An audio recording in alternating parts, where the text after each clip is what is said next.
आपले मन हे स्थिर राहत नाही किंवा आपल्या मनाला सारखी कोणत्या ना कोणत्या गोष्टीची ओढ लागलेली असते. एक क्षण देखील हे मन एका जागेवर स्थिर होऊन किंवा एक निश्चल अवस्था घेऊन राहत नाही. यामुळे काय होतं की ह्या मनावरचा ताबा आपला हळूहळू नाहीसा होत राहतो आणि मग हे मन शरीरावर परिणाम करायला चालू करतं. हे मन, हे जे इंद्रिय आहे, हे एवढं चपळ आहे की याची गती आणि दिशासुद्धा मोजता येत नाही. जर एखाद्या वस्तूला गती आणि दिशा व्यवस्थित मिळाली तर त्या वस्तूचं चीज होतं, ती गोष्ट किंवा ती वस्तू सार्थकी लागते.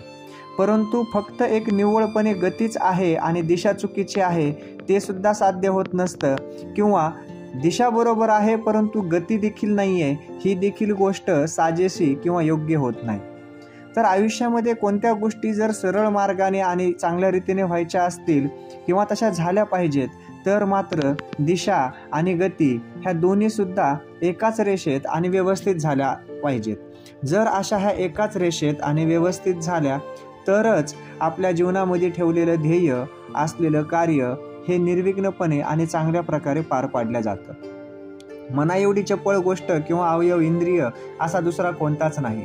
संत तुकाराम महाराज देखील त्यांच्या अभंगामधून मनाविषयीची बोल किंवा मनाविषयीची भावना ही प्रकट करतात.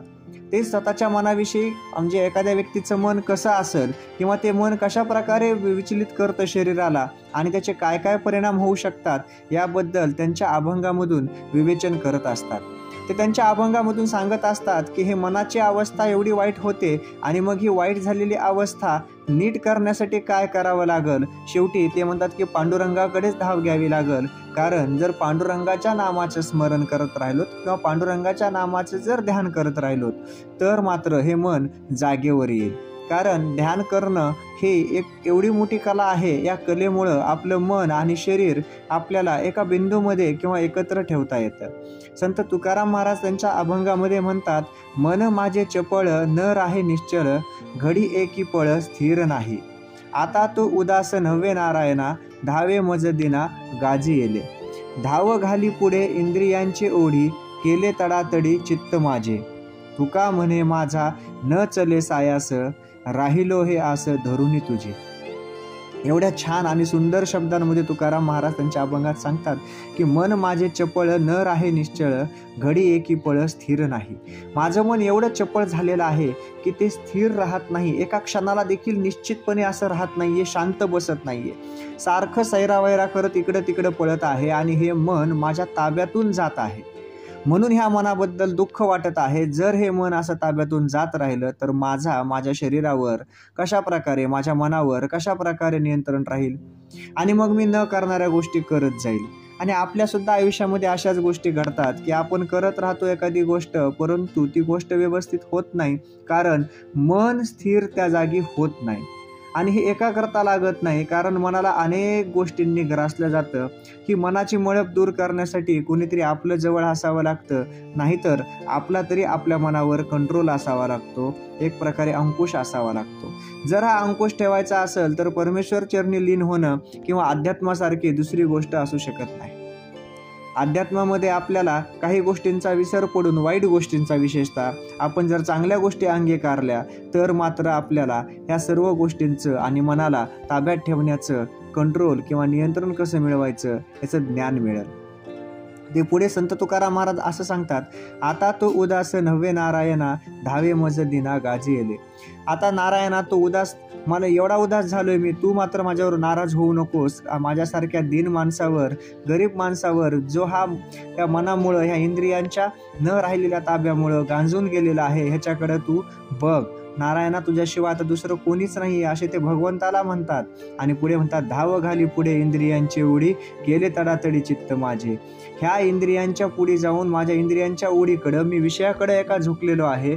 मी माझ्या ताब्यात माझं मन न ठेवल्यामुळं मी अनेक विषयांकडं, अनेक वाईट गोष्टींकडे देखील जाऊ शकतो. आणि ह्या अशा माझ्या न निश्चित राहणाऱ्या किंवा स्थिर न राहणाऱ्या मनामुळं माझं जे चित्त आहे, माझं शरीर आहे ते तडाताड झालेलं आहे. माझ्या शरीरावर खूप मोठे ह्याचे परिणाम झालेले आहेत. या परिणामांचा त्रास देखील मला एवढं होत आहे, परंतु मी ह्या माझ्या मनावर संयम ठेवू शकत नाहीये.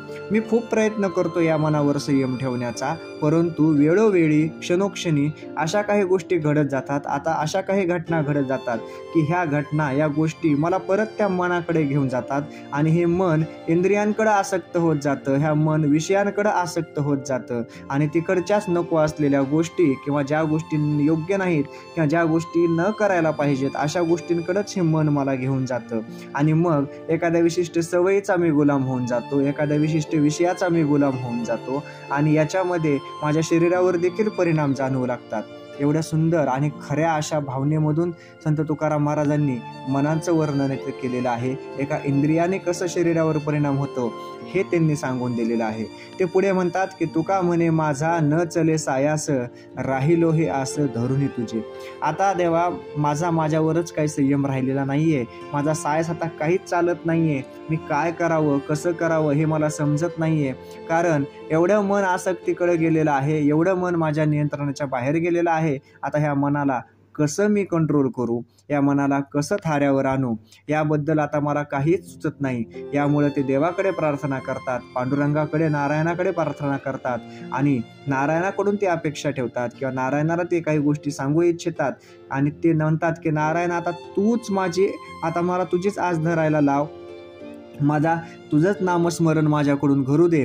मी तुझ्या नामचिंतनामध्ये मला चांगलं राहू दे, जेणेकरून माझ्या मनावरची जी मळब आहे, माझ्या मनावरचं जे निश्चितपणा नाहीसा झालेला आहे किंवा अस्थिर असलेलं हे माझं मन आहे, ते मन कुठेतरी स्थिर व्हावं, तुझ्या चरणात स्थिर व्हावं आणि माझ्या शरीरावर झालेले परिणाम ह्याचे दूर व्हावेत.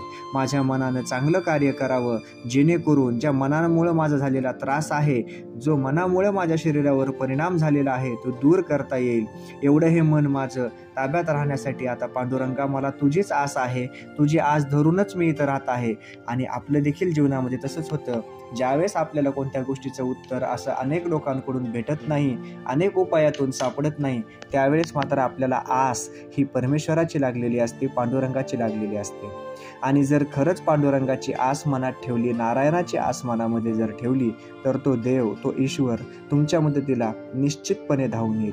कदाचित थोडासा वेळ घेईल, कारण तुमच्या प्रारब्धाचे देखील काही भोग असतील जे तुम्हाला ते पूर्ण करायचे असतील. परंतु हे भोग भोगत असताना सुद्धा ह्या भोगामधून बाहेर कसं काढायचं तुम्हाला आणि वेळीच जास्त त्रास न होता कसं बाहेर काढायचं हे केवळ भगवंत जाणतो. त्याची भक्ती जर तुम्ही करत असताल, त्याच्यावर विश्वास ठेवून जर तुम्ही काही कार्य सोपवून दिले असतील किंवा सोडवून दिले असतील, तर तुम्ही अशा वाईट अवस्थेतून सुद्धा किंवा तुमच्या आयुष्यातल्या काही दुःखाच्या काळातून सुद्धा बाहेर येऊ शकतात.